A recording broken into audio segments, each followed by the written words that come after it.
bienvenidos. Permítanme presentarme, mi nombre es Ángela Torres y pues en el día de hoy comienzo este periodo de encuentros para tener la oportunidad de conversar sobre este tema tan apasionante como lo es la epistemología y nuestras funciones como tal, como docentes, cómo se pueden ver afectadas justamente por nuestros pensamientos de orden epistemológico. Cuando hacemos referencia a esta materia en nuestra formación como tal, pues justamente debemos recordar que nuestros senderos académicos y nuestros senderos investigativos se van a encontrar pues involucrados dentro de ese cruce de pensamientos, cruce de ideas y de visiones que nos hacen movernos en ese espectro tan amplio de posibilidades de apreciar el conocimiento. Si nosotros recordamos, el término epistemología proviene de episteme, que es conocimiento, conocer, y como tal debemos empezar por cuestionarnos sobre algo. La primera pregunta que debemos formularnos es, ¿qué entendemos nosotros por conocimiento? ¿Qué es el conocimiento como tal? O sea, nosotros como sujetos interesados en involucrarnos en el mundo de la epistemología, ¿qué es lo que concebimos por conocimiento? Segundo, podríamos preguntarnos también si ya sabemos y tenemos una visión aproximada de lo que es el conocimiento, ¿cómo conocemos? ¿Qué es conocer? ¿Cómo es el proceso de conocer? ¿Qué diferencia el proceso entre los diferentes sujetos? Sobre todo entre los diferentes individuos que pasan por nuestras manos dentro de nuestro proceso formativo, cuando nosotros hacemos ese rol de educadores. Pero también valdría la pena preguntarnos cómo se conoce, cómo se da el proceso de conocer cuando nosotros estamos acercándonos a un objeto en particular, cuando somos investigadores. Entonces, en esta aproximación pequeña a esta disciplina tan interesante, pues tenemos que visualizarnos como docentes, pero también como investigadores para ver cómo la epistemología puede marcar ese sendero de aproximación a lo que nosotros deseamos conocer. También surgen muchas otras preguntas, no solamente qué es el conocimiento o cómo se conoce, sino ¿acaso ese conocimiento cambia? ¿Acaso ese conocimiento es dinámico? ¿Algún conocimiento podrá determinarse como absoluto o eso es imposible dentro de las diferentes perspectivas, tanto descriptivas como interpretativas? Es decir, si somos positivistas o si somos interpretativos, ¿acaso en algún momento el conocimiento que se alcanza es absoluto? O en alguna de ellas de ninguna manera podemos establecer un conocimiento auténtico válido en forma eterna, es decir, porque puede tener cierto cambio en función de su dinámica. Todas estas preguntas pues también nos llevan a pensar lo siguiente, realmente, ¿por qué ameritamos conocer aspectos epistemológicos para nuestro rol docente o para nuestro rol como investigadores? Entonces las preguntas se unen en una malla, en un entramado de conceptos que se cruzan y que nos llevan a profundizar en otros aspectos. Por ejemplo, cuando nosotros estamos en un área específica, hablemos, por ejemplo, de la matemática, la filosofía de la matemática tuvo su influencia determinante sobre el modo de conocer y sobre el objeto de estudio de esa ciencia. Es decir, si en un momento determinado de la historia se estaba ubicando el logicismo como la corriente filosófica, entonces el objeto de estudio era uno y el modo de acercarse era uno específico. Si hubo un cambio del logicismo al formalismo, entonces cambió la forma de crear objetos matemáticos y de acercarnos a ellos y de hacer válido el conocimiento matemático.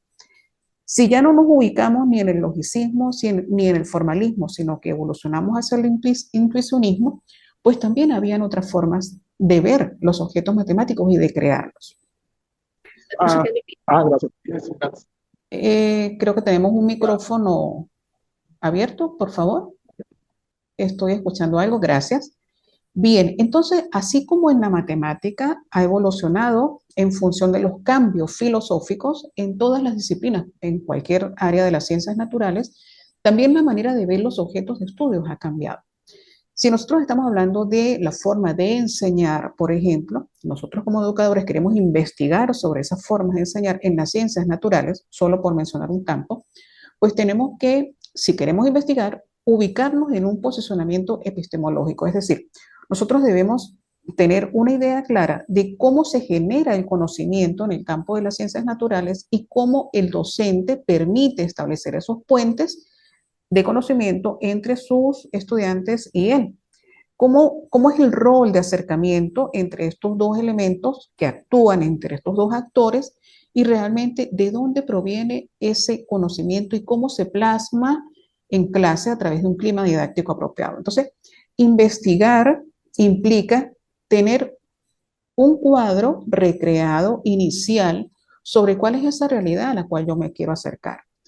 Sin embargo, debemos reconocer lo siguiente. Algunas veces, dependiendo de nuestra posición paradigmática, es decir, una vez que nosotros determinamos qué queremos conocer y cómo es que se genera ese conocimiento y cómo yo lo quiero investigar, me ubico en una posición paradigmática. Puede ser positivista, puede ser interpretativa, puede ser sociocrítica. Recordemos que tenemos algunos paradigmas que orientan nuestra actuación como investigadores. Por ejemplo, si somos positivistas, pretenderemos describir a partir de la estadística y hacer una representación que sea válida de esa realidad a través de algún modelado. Si nosotros somos interpretativos, nos ubicamos dentro de ese paradigma, entonces queremos es ubicar el significado de los aportes del otro, interpretar esos aportes. En otras palabras, a partir de un acercamiento muy asertivo, involucrarnos con su discurso, el discurso de los informantes clave, para descubrir esas realidades y aprenderlas con H, en el mejor sentido, con la mayor densidad. Pero si mi pretensión como investigador va más allá y yo no quiero solamente interpretar, sino cambiar realidades, entonces yo estoy ubicada ya en un paradigma que es sociocrítico, de transformación, no solamente social, sino de transformación de un común, por ejemplo, de la comunidad educativa o del entorno de la escuela o del quehacer en el aula de clase. Entonces ya quiero una transformación y ya eso me ubica dentro de otro paradigma. Si requiero hacer una mezcla de estas visiones, tal vez mezclando un poquito de lo descriptivo y un poquito de lo interpretativo, me tendría que ubicar en otro paradigma que sería el paradigma pragmático y aplicaría entonces un método mixto.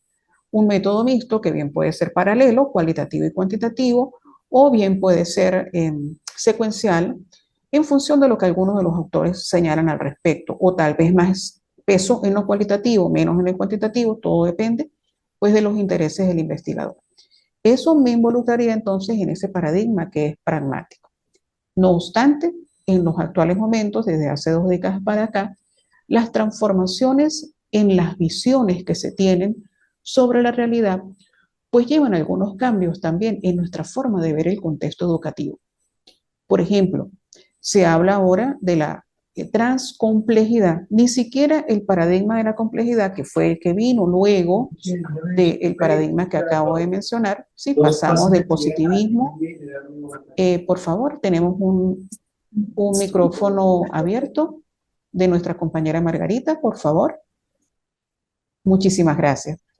Bien, entonces les indicaba, si pasamos del positivismo, donde se describía, al interpretativo, donde procurábamos aprender esos significados a partir de la interpretación misma, o a la transformación social en el paradigma sociocrítico, o inclusive en el paradigma que nos permitía hacer la mezcla a partir del enfoque mixto, que es el pragmático, pasábamos luego al paradigma de la complejidad, donde pues nos veíamos como sujetos que formábamos parte de un mundo muy complejo, volátil, dinámico, susceptible de cambios, y entonces por eso habían nuevas visiones.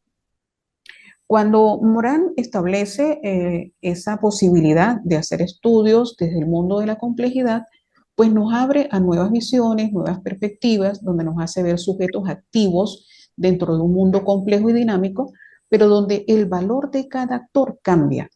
Cambia el valor del docente como actor e investigador, pero también cambia el papel del otro sujeto, del sujeto que aprende, porque todos estamos caminando dentro de ese clima didáctico en un mundo de incertidumbre.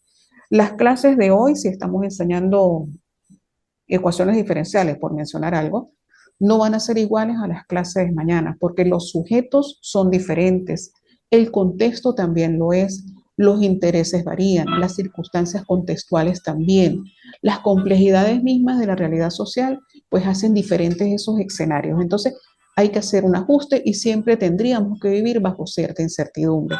Lo importante sería procurar que siempre captemos el máximo de detalles, el máximo de aristas de esa realidad compleja y por eso pues se invita pues a tener unas ventanas bien abiertas para que esa luz del conocimiento llegue al investigador, al que se está tratando de acercar a esa realidad. Pero sin embargo, ese paradigma complejo cambia y luego evoluciona, como les estaba diciendo, al paradigma transcomplejo, es decir, un paradigma donde se reconocen diferentes capas de complejidad. Y al ser diferentes las capas, precisamente, entonces tendremos la oportunidad de ver variantes dentro de ese fenómeno que nos hacen acercarnos más a una arista y alejarnos de otra para centrar la atención específica y entonces generar conocimiento. Aquí estamos hablando de que el conocimiento no solamente se capta, que no es la idea, ni se aprende con H, no se capta en ese sentido, sino que se construye, se genera, ¿sí? A partir de la interrelación, aceptando todas las variantes del contexto entre el sujeto que investiga y los actores que están al frente nuestro. Hacer una investigación transcompleja implica, por ejemplo, reconocer que en esa realidad variante, en esa variedad dinámica, ese conocimiento no es estático y lo que hoy conocemos como cierto puede variar mañana. Estamos haciendo retratos, acercamientos en función de los ajustes contextuales y temporales, pero que sin embargo pueden tener ciertas variantes. Eso nos abre las puertas a una respuesta a una de las preguntas que ya había formulado, y es que el conocimiento es dinámico y como tal, pues en esa variación nosotros también estamos aprendiendo día a día. Entonces es importantísimo que nosotros, pues en el día de hoy, pues tengamos esa posibilidad de abrirnos también, hacer estas lecturas un poco densas, porque no voy a negar que son un poco densas, pero que son pues extremadamente interesantes. Algunas veces la profundidad teórica de los textos de epistemología pues genera cierto rechazo, cierta barrera. Pareciera que ese acercamiento no es siempre tan fluido, pero es importante iniciar con la revisión de ciertos conceptos. Por ejemplo, les voy a enviar en el transcurso de la semana unos artículos, no muchos, para que tengan la oportunidad de revisarlos con la mejor calma y profundidad, sobre cuál es la diferencia entre conocimiento, epistemología y paradigma, para nosotros estar claros en de qué manera esto nos puede orientar en nuestro trabajo investigativo y en nuestra función docente. También quisiera que revisáramos parte de un texto que se ha vuelto muy clásico en estos tiempos, a pesar de que es de reciente data. Es de un autor colombiano, un filósofo matemático que combina pues estas dos áreas de muy buena manera, sobre el qué hace la epistemología dentro del quehacer docente y dentro del quehacer investigativo. Y entonces él nos invita a ser irreverentes. Y precisamente cuando se habla de ser irreverentes es que nosotros estamos haciendo ese salto hacia lo transcomplejo. Es decir, nos oponemos a que se nos encorsete dentro de una cápsula donde se nos indiquen cuáles son los pasos exactos para poder investigar, de manera que tengamos la posibilidad de abrirnos a otros espacios, de abrirnos a otras posibilidades, porque siempre la investigación es dinámica, la investigación fluye en el día a día y precisamente es el investigador el que le va a dar ese ajuste al sendero adecuado en función de lo que nosotros creemos que es el conocimiento que vamos a alcanzar y creemos o consideramos que es el camino apropiado para poder llegar a cierto conocimiento. Bien, antes de continuar, les voy a comentar que nosotros vamos a tener este encuentro dividido en dos fases. En una primera fase debemos terminar a las 11:15 hora de Venezuela, 10:15 hora de Colombia, Es decir, estaríamos a 20 minutos del primer corte. Una vez que nosotros tengamos ese corte, nos damos unos 3 minuticos y volvemos a conectarnos con el mismo link. Entonces no se preocupen si se corta la conexión, es por esa razón, porque tenemos un punto de conexión de 45 minutos y luego nos extendemos otro poco más. Entonces, para que tengan esa parte presente. Siempre hay algunas inquietudes respecto a la manera como se deben llevar las asignaturas, qué debemos hacer en esta asignatura. Les comento, en la próxima semana, dado que no estaba todavía en plataforma toda la información, se ubicará allí los artículos que le comento y se indicarán cuáles son las actividades que vamos a realizar. Por las actividades no tienen ninguna prisa en el sentido temporal porque nosotros las entregaremos justo a final de la asignatura. Es decir, podemos comenzar la próxima semana y las entregamos todas al final porque no son pues, ni muy difíciles, pero tampoco debemos hacerlas con prisas. Es decir, vamos a hacerlas de una manera muy consciente, muy tranquila, muy pausada para que pues, se asimile al máximo lo que se requiere. Si se requiere alguna información por la mensajería interna de la plataforma, estaré atenta a cualquier pregunta, pero también si gustan, pues les puedo responder por el grupo. Si surge alguna pregunta respecto a algún contenido específico o si requieren algún material adicional, también lo podemos resolver por esa vía. Antes de continuar, quisiera que 2 o 3 compañeros, por favor, me indiquen sus inquietudes, sus expectativas sobre qué creen poder alcanzar a partir de esta asignatura o qué les gustaría alcanzar o en su defecto, tal vez plantear las dudas de por qué la epistemología en nuestra formación. Entonces, quedo atenta a cualquier voluntario que quiera expresar en primera instancia sus inquietudes respecto a la asignatura y pues les escucho. ¿Alguno quiere Doctora, comenzar? buenos días. ¿Cómo está? Le habla Claudia Alfaro Muy de buenos días. Colombia. ¿Cómo está, doctora? Excelente, adelante. Doctora Ángela. Doctora Ángela, la importancia de esta asignatura de epistemología, porque debemos de tener bien claro dónde vamos a aterrizar nuestro trabajo de grado, nuestro trabajo, y es de excelente, mi expectativa, pues, es de ubicarme en ese paradigma de dónde, cómo voy a realizar ese trabajo, ¿verdad? Esa, de esa parte, de esa epistemología, o sea, desde ese quehacer, desde ese, como diría usted, desde la epistemología, desde el paradigma que nos toca lo que vamos a hacer, lo que vamos a entregar. Entonces, esa es mi expectativa, que nos oriente y nos busque y que ese trabajo que vamos a hacer, esos trabajos que vamos a entregar, sean que nos ayuden a ir encaminándonos hacia la investigación. Muchas gracias. Gracias a usted, estimada Claudia. En realidad me parece interesantísimo esa apreciación que hace. Por favor, tenemos un compañero, Haider Pacheco, O sea, Haider nada más sabe y Haider Pacheco y creo que Judith también tienen los micrófonos activos, si no me equivoco. Gracias, muy amables. Entonces, esa pregunta, ese planteamiento que usted hace es muy interesante, porque en este transitar que nosotros hacemos por el sendero de la investigación, nuestra primera pregunta es realmente cómo aterrizamos en un espacio cómodo, en un espacio fructífero, enriquecedor, no solamente para nutrirnos nosotros en esa actividad investigativa, sino para hacer un aporte que sea significativo al conocimiento en general.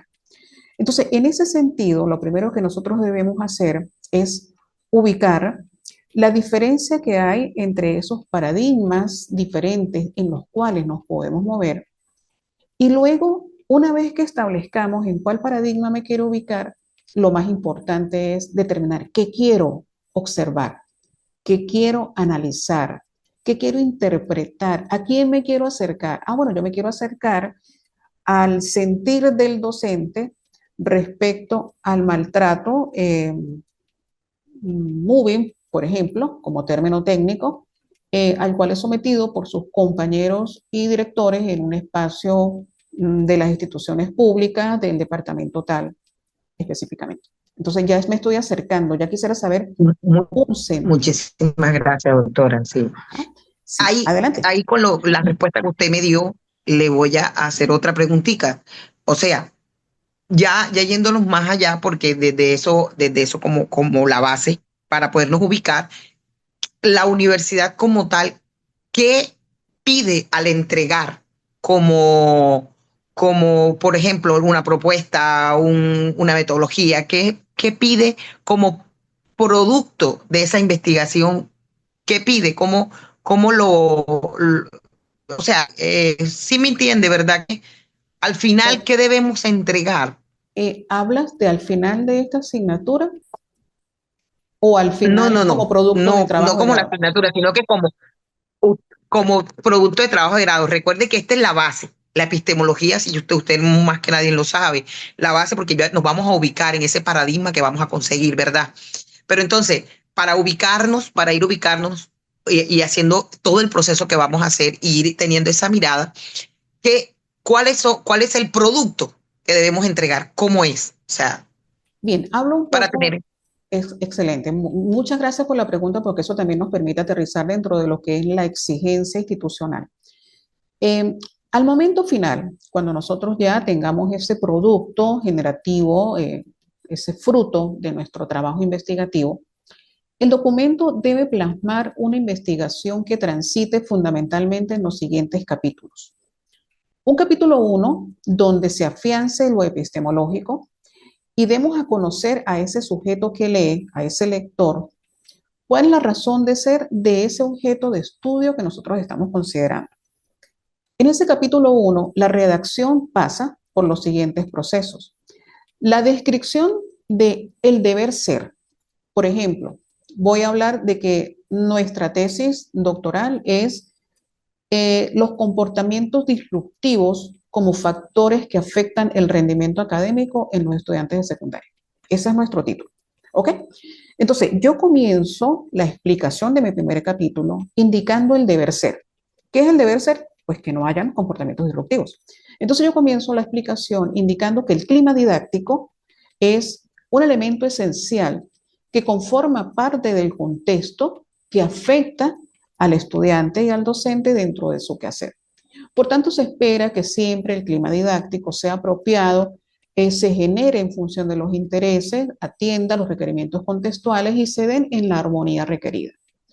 Autores como Rodríguez, 2019, señalan que un adecuado clima didáctico y una adecuada relación e interacción entre docentes y estudiantes, así como entre los mismos estudiantes, generan elementos interaccionales que influyen positivamente en el rendimiento. Bien, así voy desplazando mi discurso y luego llego a decir lo siguiente: el ser. Ya hablé del deber ser, lo que debería, lo ideal, lo utópico. Ahora voy a hablar del ser, que ocurre en la realidad, sin decir en mi escuela todavía, sin decir en mi institución educativa. Entonces, comienzo un nuevo párrafo y voy indicando, sin embargo, se aprecia que los comportamientos disruptivos definidos como aquellos que chocan con la normativa y el clima adecuado de respeto en el aula generan situaciones como por ejemplo el bullying o el ataque y la violencia, así como elementos que perturban la adecuada concentración de los estudiantes, afectando no solamente a aquellos que lo generan, sino a aquellos que están a su alrededor. Autores como Díaz y Rodríguez, 2016, en sus estudios han señalado que los aspectos de conductas disruptivas determinan inclusive la posibilidad de que muchos estudiantes se alejen de su entorno escolar. Regalo. Por favor, Te des regalo de quinceañero que te vaya Gil a dar. Suárez. Gil, ¿me estás escuchando? Ok, muy amable. Sí. Volviste a activarlo. Ok, muchísimas gracias. Entonces, bueno, estoy pasando del deber ser al ser. Debería ser un clima didáctico apropiado, mas sin embargo nosotros estamos encontrándonos con una situación que choca con esa realidad. Luego entonces paso a concretar un poquito más, entonces hablo del contexto de mi país. Entonces, en Colombia se ha determinado a partir de diversos estudios que a nivel de secundaria los comportamientos disruptivos han determinado actos de violencia, actos de agresión, actos de deserción escolar generados precisamente por esa incomodidad a la cual se someten los estudiantes. Por tanto, se recomienda que se atienda y se valore de mejor manera esa situación. Voy ahora a especificar a nivel local, voy a mi escuela, voy a mi institución educativa. Entonces, en la institución educativa Los Patios, ubicada en el departamento norte de Santander, se ha determinado, ¿sí?, que con frecuencia, sobre todo en las clases de matemática y de otras áreas de ciencias naturales, se busca el comportamiento disruptivo como un factor que aleje la atención del estudiante y evite la prosecución adecuada del proceso educativo. De allí que se generan distorsiones que ameritan ser observadas. Entonces, eso vamos diciéndolo desde el deber ser, el contexto nacional, la localidad, mi escuela, mi institución. Luego digo que eso genera una pregunta orientadora de mi investigación. Entonces, ahí formulo una macro pregunta que va a ser prácticamente mi propio título, ¿sí?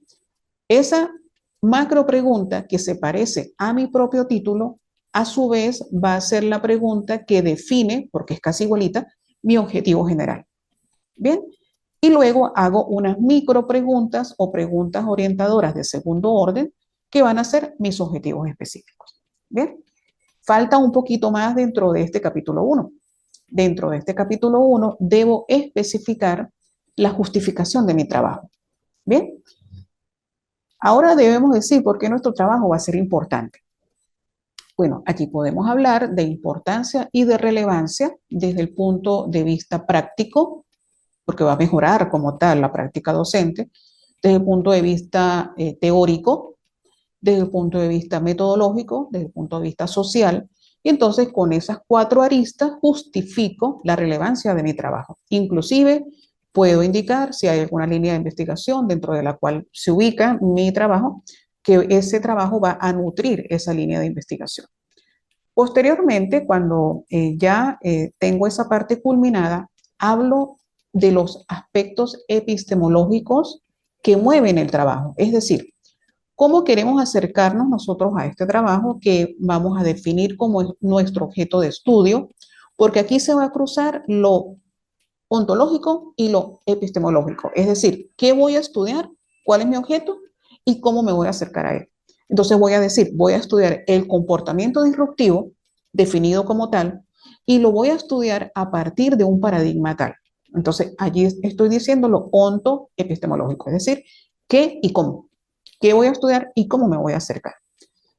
Luego entonces vamos a pasar dentro de este producto que debemos entregar a un capítulo 2, y ese capítulo 2 generalmente consta de 2 partes. Una parte de antecedentes y estado del arte.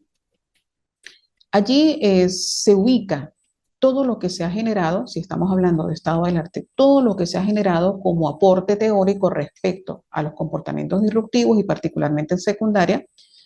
Aquí está nuestro aviso de que en 10 minutos se corta la reunión, no se preocupen, nos volvemos a conectar. Perfecto, no se preocupen. Y luego también los antecedentes. Esos antecedentes se sugieren tanto en esta institución como en todas las instituciones que están pues apegadas a esa norma, que se sugiere que esos antecedentes sean de los últimos 5 años. No obstante, no hemos visto inconveniente. Yo he sido jurado de algunos trabajos donde hay un antecedente de hace 8 años atrás que ha sido excelente y se acepta, porque lo importante es la relevancia del trabajo. ¿Qué me dice el trabajo? Ahora, cuidado con los antecedentes. No es revisar en Google o irme a alguna base de datos y entonces buscar todos los trabajos habidos y por haber sobre comportamientos disruptivos. No. Es aquel que me nutra, es aquel que me sirva, es aquel que sea un referente, es aquel que por la metodología que utilizó me sirve de apoyo a mi trabajo. Es aquel que, como lo hizo en secundaria, es un punto de apoyo para mi trabajo. Entonces, pueden haber muchísimos estudios sobre conductas disruptivas, pero pueden haber algunos que estén enfocados en psicología y entonces no precisamente van a ser un referente apropiado para mi trabajo. Y luego de eso, entonces pasamos al capítulo central de la ruta metodológica, que es el capítulo 3. Bien, en el capítulo 3 debemos hacer una descripción clara de cuál es el paradigma que nos mueve, por eso hoy debemos hablar un poco de cómo nos ubicamos en ese paradigma. No se niega que la mayoría de los trabajos de tesis doctoral están ubicados en el paradigma interpretativo y son de enfoque cualitativo. Eso no se puede negar, hay una tendencia natural a hacerlo. Sin embargo, también hemos sido jurados de trabajos cuantitativos muy buenos, excelentes. Otros de carácter mixto, porque también puede haber uno de orden mixto, y también alguno que otro de orden transcomplejo. Entonces, no hay ningún inconveniente con el paradigma. Una vez que ustedes definan en qué paradigma se van a ubicar, explican cuál es el enfoque. Por ejemplo, nos estamos ubicando en el enfoque interpretativo, queremos hacer un enfoque cualitativo, vamos a tomar 5 informantes claves. Los instrumentos van a ser la observación y la entrevista, las técnicas e instrumentos, la observación y la entrevista, a través de una lista de cotejo y un guión de entrevista, en las técnicas de análisis y la forma de plasmar ese análisis. Yo puedo decir que se va a hacer un análisis inductivo, que me voy a hacer soporte en la teoría fundamentada, porque de allí genero el conocimiento. Y ya les voy a explicar qué es eso de la teoría fundamentada. Luego, finalmente, terminamos nuestro capítulo 3. Ahora sí va nuestro fruto investigativo. O sea, los 3 primeros capítulos definen, digamos, el qué es lo que voy a hacer. ¿Ve? Y luego, entonces, sí mostramos lo que alcanzamos nosotros dentro de nuestro producto. En cuanto al producto, aquí en la institución se manejan, pues, abiertamente varias opciones. Podemos hacer una aproximación teórica. ¿Qué es una aproximación teórica? Es una reflexión profunda sobre una realidad, sobre un objeto de estudio, que amerita, por supuesto, acercarnos, por ejemplo, si estamos en el enfoque cualitativo, interpretar las entrevistas, hacer un análisis adecuado, representarlo a través de algunos gráficos, generar constructos, porque puede ser que se generen nuevos términos de investigación. Yo estoy generando un nuevo término. Y, por ejemplo, se define aquellos términos que pudieran ser comunes, pero que para nuestro contexto pueden ser de otra naturaleza. Por ejemplo, temor. ¿Será que cuando nosotros estamos presentes en un aula donde hay comportamientos disruptivos, tengo temor como estudiante? Y ese temor que siento es el mismo temor que siento cuando hay una experiencia de violencia familiar. Es decir, ¿cómo definimos el temor generado en un clima didáctico que se está generando a partir del comportamiento disruptivo? Entonces, ese es el constructo y esa es mi aproximación, ese es mi aporte. También puede ser que no hagamos eso, puede ser que nuestro interés, más allá de interpretar, sea hacer una propuesta. ¿Sí? Entonces, una propuesta, por ejemplo, sobre estrategias didácticas que se sugieren para el nivel de secundaria para poder abordar adecuadamente en el aula los comportamientos disruptivos.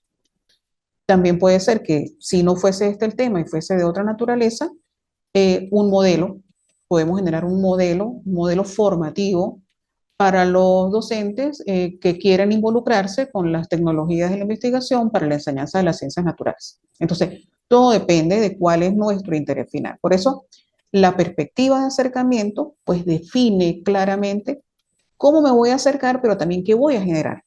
Bien, finalmente, pues las conclusiones y pues algunas veces el último capítulo es la propuesta que se plantea como tal. Todo pues depende de cuál vaya a ser el producto, pero generalmente eso que te acabo de decir es el resumen de lo que debemos generar producto de nuestro trabajo. Muchísimas gracias, doctora Ángela. De verdad que nos dio, pues a mí me dio amplia lo que vamos a hacer y ya vamos directo a lo que, a lo de usted, ¿verdad? Pero a la parte epistemológica, pero de verdad que nos dio a dónde vamos a aterrizar. Muchísimas gracias por la respuesta. Bien, a tu orden. Sí, la idea es esa, que tengamos claridad respecto a cómo va a ser nuestro camino, cómo va a ser nuestro proceso de acercamiento.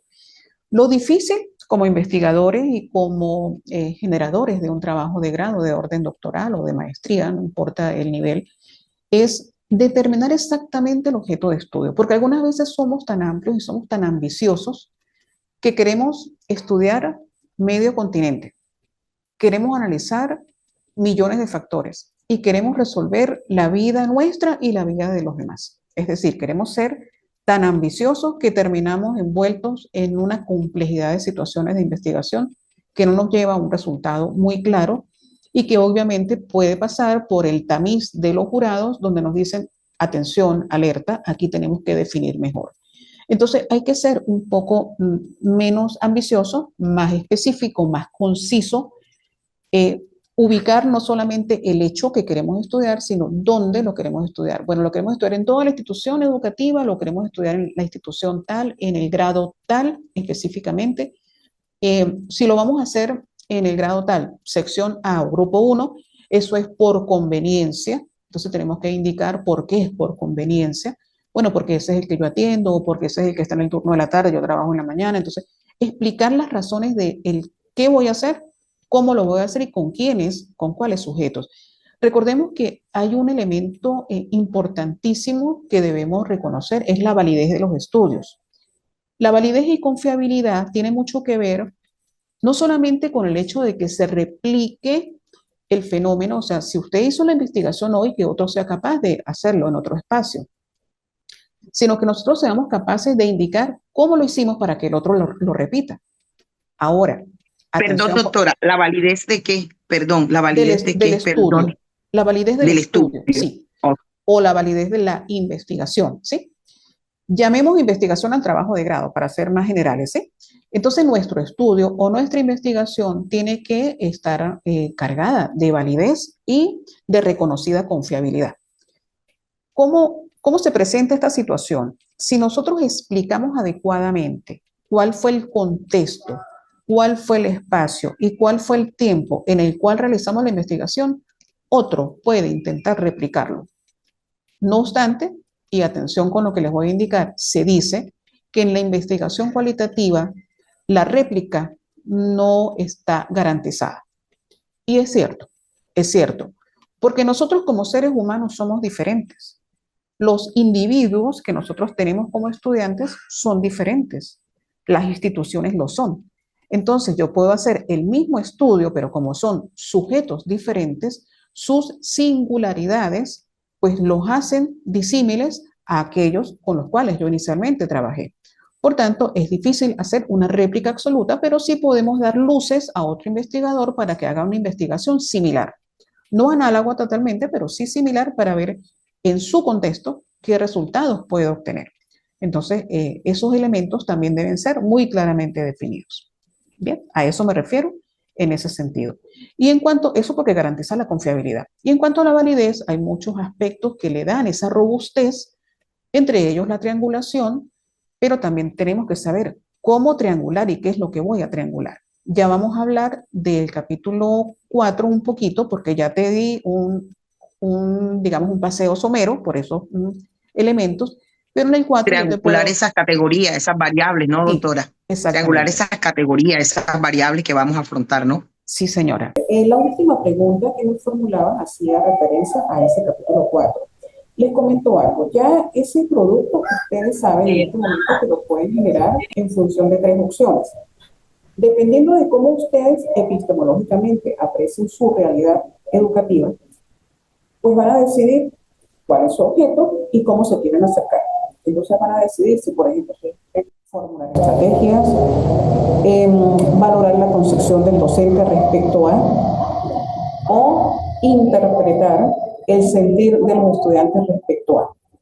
Supóngase que una realidad que ustedes quieren estudiar en forma genérica es apreciaciones, concepciones de los docentes respecto al uso de la inteligencia artificial en el sector de las ciencias naturales. Entonces, una posibilidad de realidad sería esa, inteligencia artificial aplicada en el campo educativo. Interés general en este momento podría ser procurar acercarnos a las concepciones que tienen los docentes respecto al uso de la inteligencia artificial en la enseñanza de las ciencias naturales. Muy general, ¿no? Todavía no sabemos en qué institución ni de qué manera lo vamos a hacer. Como yo quiero averiguar sobre las concepciones, como yo quiero indagar sobre esas percepciones, pensamientos, ¿qué debería hacer entonces? No valdría la pena hacer una descripción a partir de un paradigma positivista, porque eso sería totalmente numérico, no tenemos que modelar ni describir numéricamente nada, yo quiero son concepciones, y para acercarme a la concepción, mi forma de acercarme debe ser a través del paradigma interpretativo. Entonces, epistemológicamente me voy acercando ya a partir de ese paradigma. Sin embargo, tengo que saber cuál sería el camino. Dentro de nuestro acercamiento, si nosotros queríamos, digamos, indagar sobre las concepciones y sobre las percepciones, las ideas que tenían los docentes respecto al uso de la inteligencia artificial en la enseñanza de las ciencias naturales, pues lo apropiado era acercarnos a través del paradigma interpretativo. Tenemos dos versiones de acercamiento, dos formas de acercamiento. Podríamos buscar las representaciones sociales, que serían como esa cosmovisión que se tiene, o ir un poquito más allá, al modo individual, y captar la percepción en función de su experiencia educativa, en función de sus aspiraciones, de sus expectativas. Y entonces, a partir de allí, como insumo, nutrimos nuestro fruto interpretativo. ¿Qué deberíamos nosotros asumir entonces como método? Ya tenemos una posición epistemológica, debemos hacerlo desde el paradigma interpretativo. Debemos hacerlo a partir de un enfoque cualitativo, porque eso nos permitía el acercamiento al actor, al sujeto, al docente. Pero también debo escoger unos actores o informantes claves y un método. Los informantes claves los debo ubicar en función de criterios establecidos en función de mi necesidad como investigador. Es decir, son criterios propios del investigador. Yo decido a quién voy a seleccionar. Por ejemplo, me parece interesante la versión de la profesora Luisa Pérez, que tiene 15 años trabajando con la inclusión de la tecnología educativa en la enseñanza de las ciencias naturales. Por tanto, esa perspectiva que ella tiene puede ser enriquecedora porque ella sí está inserta dentro de ese espacio. Pero también me parece interesante analizar la perspectiva de la persona Ana Rodríguez, que tiene 30 años de experiencia, es una maravillosa docente, pero siente temor al uso de la tecnología. Entonces, ¿por qué? Porque son dos elementos de contraste que me van a definir qué piensan ellos sobre esta realidad. Y así voy seleccionando y no debo seleccionar muchos informantes. Atención con esto, ustedes no deben seleccionar dentro de su camino epistemológico más de 5, más de 7. Yo diría que 5 es suficiente. Si sabemos hacer una buena entrevista, 5 personas son suficientes para tener una idea de lo que estamos plasmando. Entonces, pasamos a la interpretación. Ya tengo todo este conjunto de aportes, todo este conjunto de insumos y ahora vengo a interpretar. ¿A partir de qué método? Por ejemplo, yo puedo decidir que me voy a acercar desde el punto de vista de la fenomenología. ¿Por qué?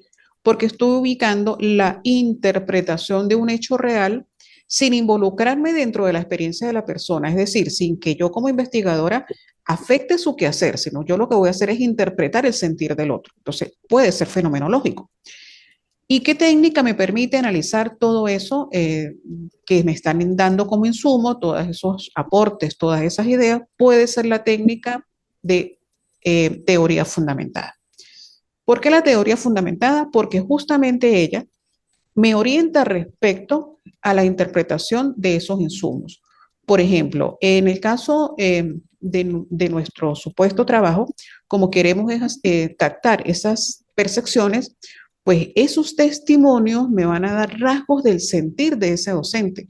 Y ese sentir pudiera verse afectado por su propia experiencia, porque nunca le ha ido muy bien con la tecnología y teme, porque cree que la vez que lo utilizó, entonces fue un desastre, porque en vez de los muchachos de repente hacer un buen aporte, lo que hicieron fue recurrir al recurso solo para plasmar lo que el recurso les indicaba, sin hacer una reflexión profunda sobre ese producto.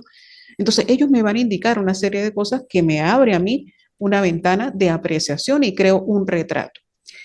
Para crear ese retrato, yo debería, antes de acercarme, tener unas categorías a priorísticas.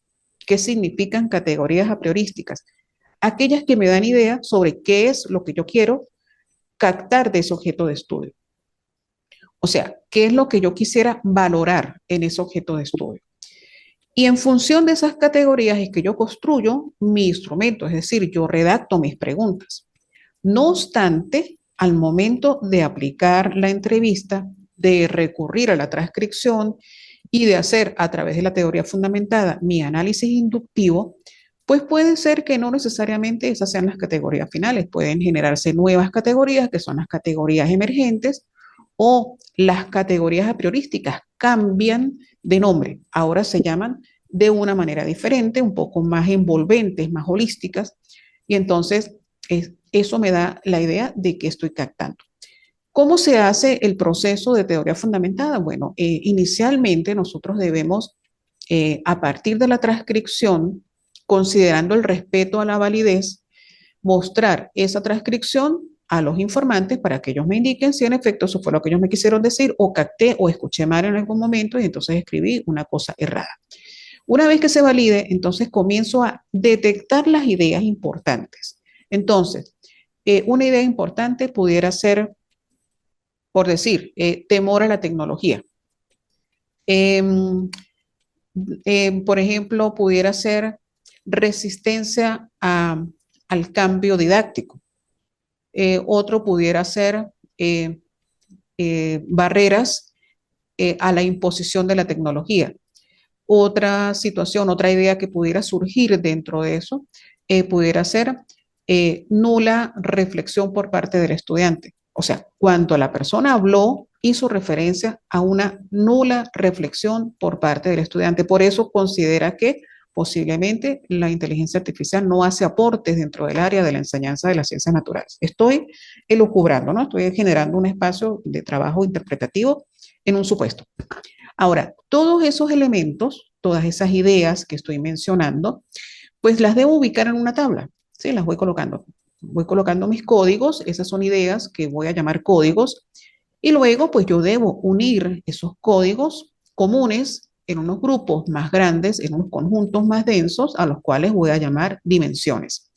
Entonces puede ser una dimensión, puede ser la dimensión didáctica, que hace referencia a todos los factores de carácter didáctico que ellos están mencionando. Otra puede ser la dimensión tecnológica, donde ellos mencionen los pros o los contras de esas situaciones que están vinculadas con la tecnología. Y así voy uniendo en esos conjuntos más grandes. Sin embargo, puede ser que algunos de esos conjuntos de elementos que se llaman dimensiones también sean comunes y se puedan reunir dentro de un conjunto más amplio. Entonces a este conjunto lo llamo subcategoría. Y esa subcategoría puede hacer referencia a una de las categorías iniciales que marcó nuestro trabajo. Entonces siempre lo que estoy haciendo es de lo pequeño a lo mayor, un trabajo inductivo de análisis. ¿Qué me están diciendo? ¿Cuáles son sus ideas? ¿Cómo las puedo reunir? ¿Esto a qué se asemeja? Le asigno un nombre. Después, este conjunto que se parece, le asigno otro nombre. Y todas esas finalmente pertenecen a una categoría mayor que es la que orienta justamente el trabajo. Este proceso se llama codificación. Cuando solamente nosotros estamos buscando nuestros códigos claves, nuestras ideas claves, nosotros estamos hablando de codificación abierta, si ese es el término que recibe, pero ya cuando nosotros comenzamos a reunirlas, esas ideas en grupitos más grandes, se llama codificación axial. Es decir, ahora estamos uniéndolos en espacios de mayor densidad, donde se ubican pues unas características o rasgos pues más interesantes. Bien, una vez que yo genero una tabla con toda esa información, ahora paso a describir con más detalle cada una de esas categorías, cada una de esas dimensiones, explicando por qué. Y dentro del texto, cuando ustedes estén haciendo su trabajo de grado, pueden indicar, bueno, la subcategoría, por decir algo, bondades apreciadas por el docente en el uso de la inteligencia artificial, tiene 3 dimensiones. La primera es posibilidad de tener acceso a mayor cantidad de elementos teóricos relacionados con las ciencias naturales. Ese era el nombre.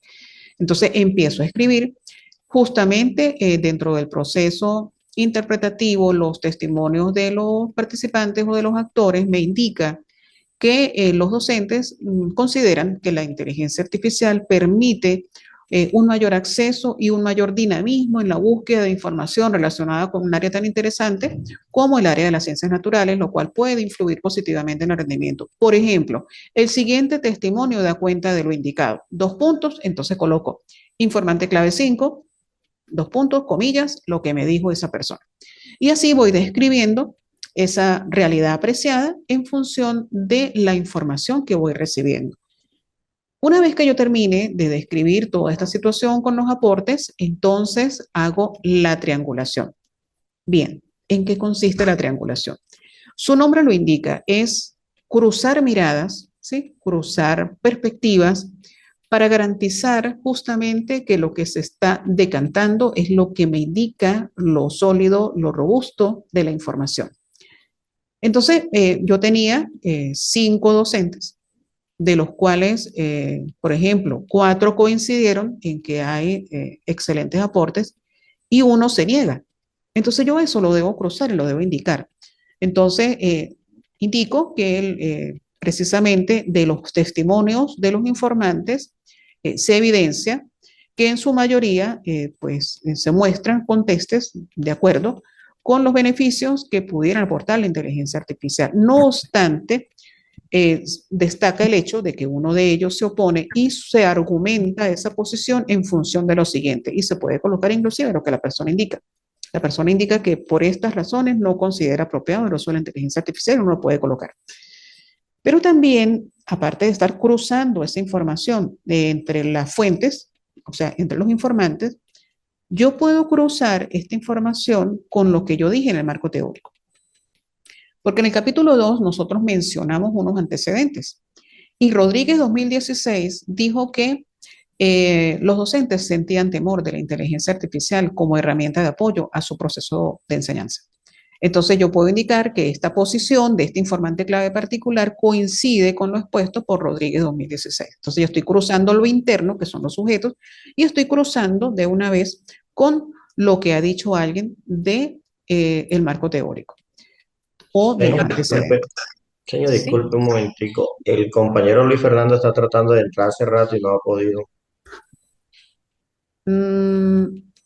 ¿Será que le está pidiendo alguna clave o algo? No, él está pidiendo que le permitan entrar.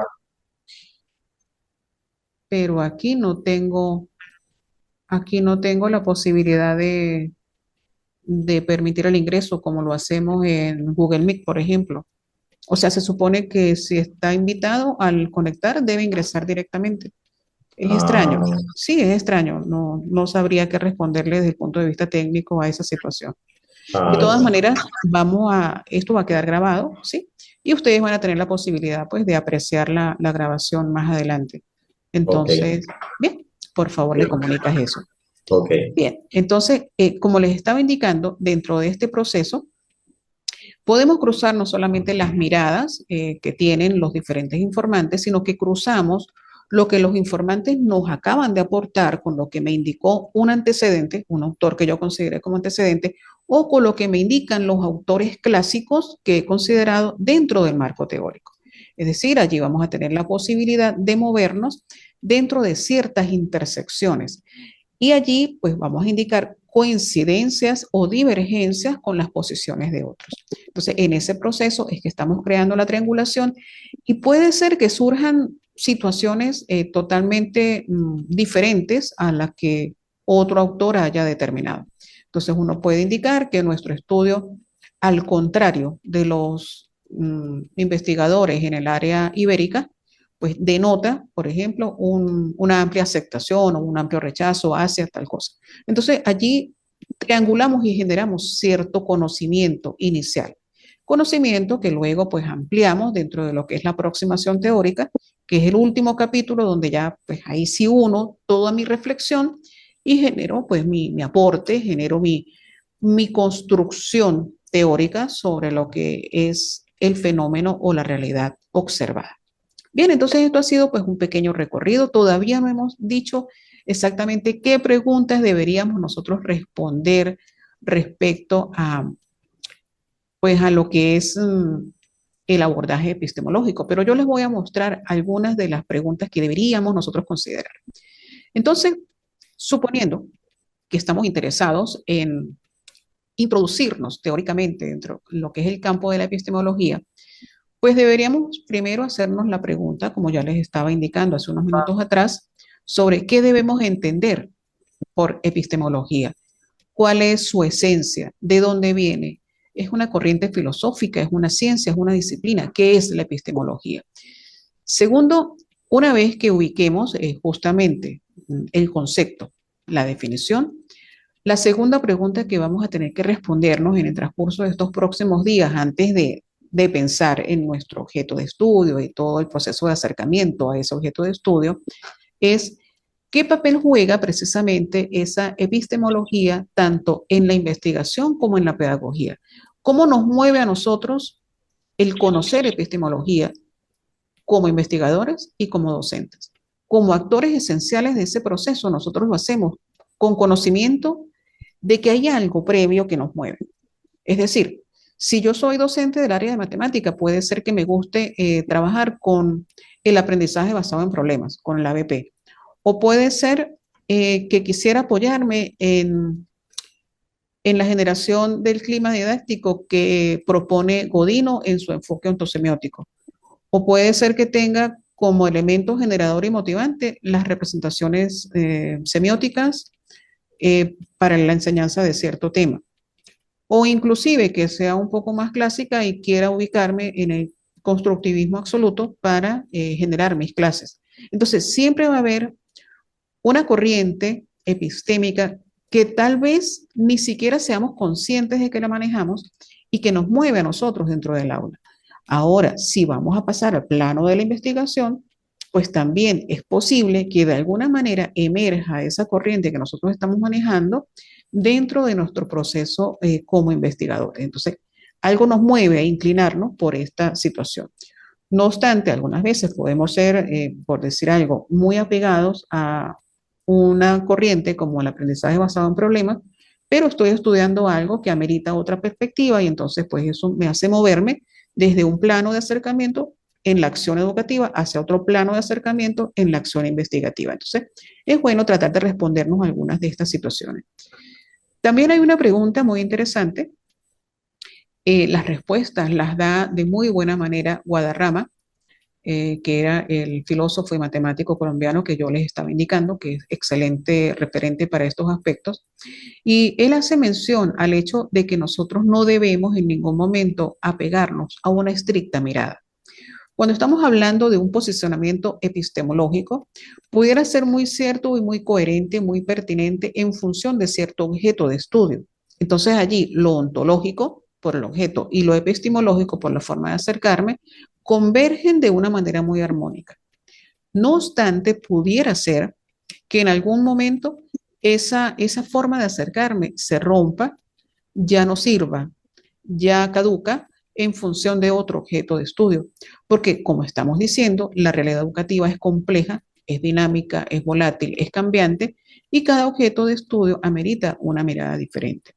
Algunas veces hay modelos predictivos que pudieran utilizarse, por ejemplo, para hacer un estudio respecto al rendimiento académico de los estudiantes y puede ser que en ese caso una perspectiva positivista donde yo aplique un modelado matemático sea excelente, porque entonces con ese modelado matemático yo puedo predecir si ingresaron 2.850 estudiantes en primer semestre del área de ingeniería eléctrica de la universidad tal, del departamento tal. Este modelo me permite decir que a lo largo de 5 años exactamente, el 80% estará ubicado en el octavo semestre y dentro de 6 años, entonces el 10% de ellos serán ya egresados. Y eso me genera una información sobre la capacidad de las aulas, sobre la infraestructura, sobre la necesidad de ampliar la malla del cuerpo de profesores.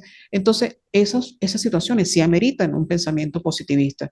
No obstante, puede ser que si yo quiera investigar algo de otro orden, por ejemplo, el papel de las emociones en la enseñanza de la matemática en primer semestre de ingeniería eléctrica, entonces ya eso me cambia el panorama. Ya no debería yo hacer una encuesta y decir que el 80% piensa que las emociones le afectan. No, hay que ir más allá. O sea, si bien es cierto que eso es una forma de ver, no puedo hacer ese tipo de reduccionismo, porque entonces encorseto los resultados también en una forma de expresar la realidad solo numérica. Y podríamos abrirnos a un campo un poco más profundo. Por ejemplo, si bien podemos aceptar eso, porque el 80% consideran que hay relevancia del aspecto emocional, yo pudiera recurrir luego en una segunda fase a una fase cualitativa donde yo interrogue, donde yo me acerque y establezca un diálogo más cercano con el sujeto para que me diga por qué cree realmente que las emociones le afectan dentro de su rendimiento, cómo la dimensión emocional determina la posibilidad de éxito o no de él como sujeto que estudia, en qué momento de su vida ha considerado que la emoción ha sido un elemento clave de éxito o fracaso, que ha determinado su éxito o fracaso escolar. Y entonces profundizar a través de preguntas sobre esa realidad que es de otro, que es de otra persona, porque cuando yo investigo y cambio el paradigma, cambio mi visión epistemológica de lo cuantitativo a lo cualitativo, entonces cambio también la técnica, pero cambio la forma de ver la vida. Entonces veo esa realidad de un modo diferente y analizo ya un discurso. Procuro captar la esencia de lo que me dice el otro y rescato en este caso no lo numérico, no el modelo matemático, no la descripción cuantitativa, sino que rescato la alteridad. Es decir, rescato aquello que está escondido en el otro, en su discurso, y que yo necesito captar, aprender para poder expresarlo desde mi posición en un discurso científico coherente de altura, pues que le dé ese nivel apropiado a mi trabajo de grado doctoral. Entonces, esa es la crítica que se hace al reduccionismo epistemológico.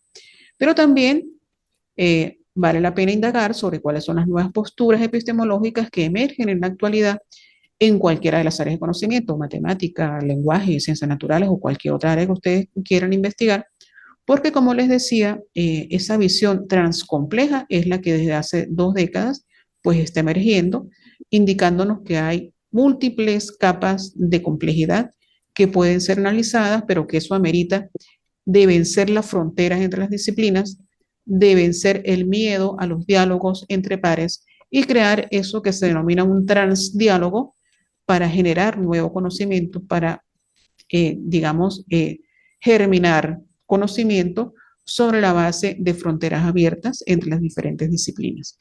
Entonces, bueno, esto ha sido solamente una breboca a lo que nosotros debemos acercarnos. No sé si hay alguna pregunta adicional que quieran plantear, así como la planteó nuestra compañera Claudia, abierta a cualquier inquietud. Recordemos que nuestras actividades quedan para la próxima semana, se las hago saber, no se preocupen por eso. En este momento nuestra tarea es entender qué es la epistemología y para qué puede servirme como docente o como investigador. Esas primeras preguntas, más nada. Porque la próxima semana entonces ya veremos cómo colocamos esas respuestas dentro de nuestras actividades. ¿Bien? Eso. Muchísimas gracias, doctora. Excelente. Sí, Bueno, sí. gracias a ti. Cualquiera pregunta la podemos hacer por el chat. Excelente, claro, sí, con todo gusto, no hay ningún problema.